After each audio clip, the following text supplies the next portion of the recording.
This is the Central Plains Irrigation Scheme project. It's stage 1 of 3. The extent of the scheme is basically from the Rakaia River to the Waimak River, and phase 1 is basically 20,000 hectares close to the Rakaia River.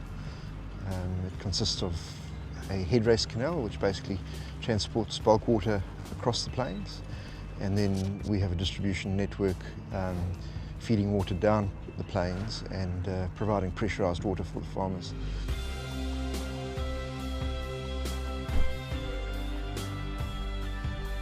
The benefit for us with Central Plains Water is that we'll actually get water now in a way that we couldn't, because we don't have consents from ECAN in order to draw groundwater.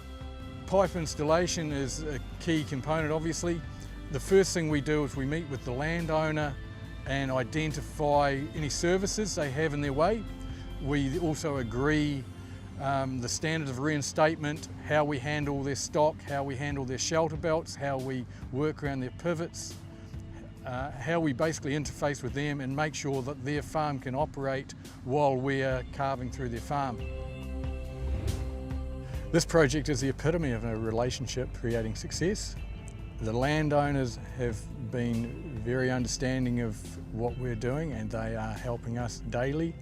The relationship we have with Central Plains at an operational level and above has been excellent and has allowed us to push the boundaries to keep production up to allow us to finish on time. The people themselves have been very pleasant to deal with.